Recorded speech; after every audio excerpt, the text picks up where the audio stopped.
Bahrain, where our guest is one of the world's most leading political figures. Her remarkable achievements have contributed towards the enhancement of political ties among nations. Our guest changed the face of history of her country when she became the first female contender for the presidency. Ladies and gentlemen, our guest today needs no further introduction. A woman who continued to make history, leading as a pioneer in a number of posts throughout her rich career, including the first female law firm partner and the first former First Lady to serve in a presidential cabinet. Our audience, we have the honor and the pleasure of welcoming the U.S. Secretary of State, Mrs. Hillary Clinton.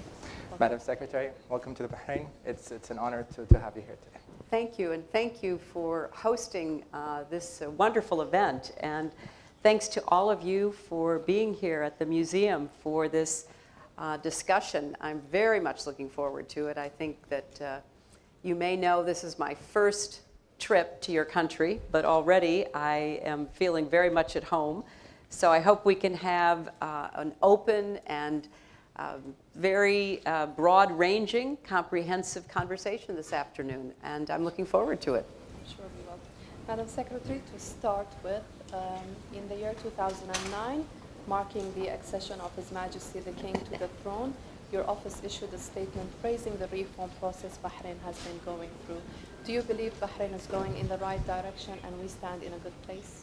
I do. I am very impressed by the progress that Bahrain is making on all fronts, economically, politically, socially. There's a very comprehensive vision of where the people and the government of Bahrain are headed. I've had an excellent long discussion with His Majesty the King. I know that there are still challenges, as there are in any society. I come from a country that has made a lot of changes over the course of our existence, and we have continued to push the boundaries of opportunity to include more and more people.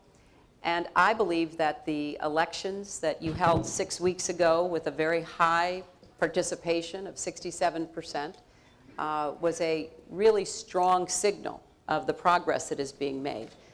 So I'm delighted that I can be here to talk about what is being done, what remains to be done, the opportunities that young people see, because really the work that I do every day is for the future of the young people here in this audience and the kind of lives that you will lead. So I'm impressed and supportive of the work that is being done here.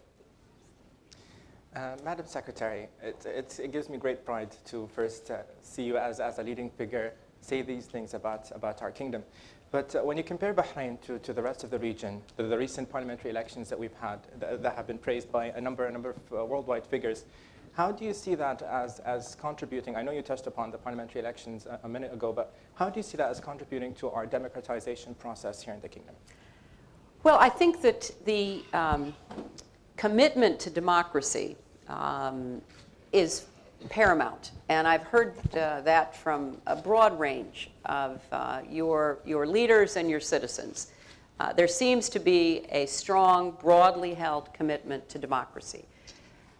Then how each country travels the road of democracy, because it's not a destination. It is a constant journey. We are still perfecting our democracy. And as I look around the world, I see that most democratic countries are still working to improve. So the commitment you've made is very promising, but there are a lot of decisions that still will confront you. What is important is that the entire society work together to achieve democratic progress. And I hope that is what will happen over the next years here in Bahrain.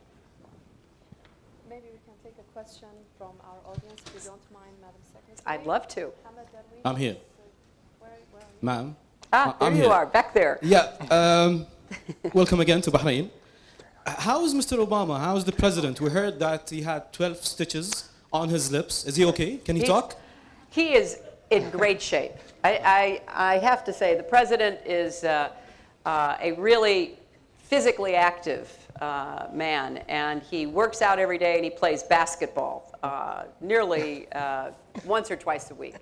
So yes, he was in a hard-fought basketball game, and the people he was playing with did not care if he was the president, if he was on the other team. And he ended up with an elbow in his mouth that required 12 stitches. But the next day, he was out on the court with his 2 daughters who are playing basketball at their school, helping them improve their game. So thank you for asking, and I will tell him that you did. Send him my regards, please. I have a question here from Ms. Luma Beshmi.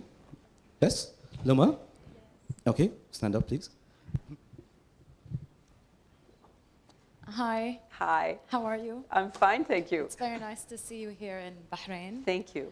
I actually just have a question about the current situation now. Obviously, there were some issues with WikiLeaks. I didn't mean to bring up a very sensitive subject. But in the case that Israel does take military action towards Iran, how do you feel, how would the U.S. react in this case? Well, Thank I think, first of all, I think that it is not a surprise to anyone. It's what we call old news, that many countries, many people in the region and beyond are worried about the possibility of Iran obtaining nuclear weapons. I know that's a concern here in Bahrain. I know it's a concern in Saudi Arabia and in the UAE and in Egypt and Jordan and Israel, but it's also a concern in Europe, and it's a concern in the United States.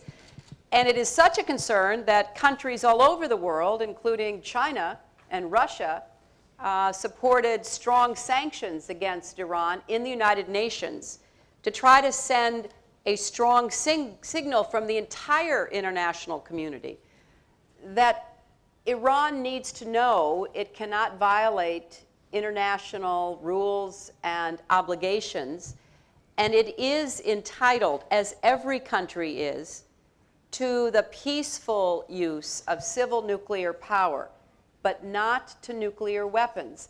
So we're all trying to send that very clear message to Iran. And on Monday, Iran has agreed to meet in Geneva, Switzerland, with what are called the P5+1. Those are the countries that the international community has deputized to work with Iran to try to convince Iran not to go forward with a nuclear weapons program. It is the United States and China and Russia and the United Kingdom, France, and Germany, plus the European Union. So we're hoping that when Iran comes to the meeting in Geneva, it will engage in a very serious discussion. And I will say this today, I will say it tonight at the Manama Dialogue. I have said it all over the world. The United States is sincere in its efforts to engage with Iran. We would very much like to see Iran take a position as a responsible leader that doesn't intimidate or threaten or scare its neighbors and others. But the choice is really up to Iran, and we're going to keep working to try to come out with the right decision. Excellent. I have a question from the other side. I need to move. Sorry, ma'am. Yeah. Cream de la cream of youths in this gathering, so the questions will be tough, ma'am. It's good. Yeah, yeah. Afshan Dadabai. Hi, could you stand up? I can't see you. I'm sorry. Hi, I want to start off by saying that, first of all, me, along with, I think,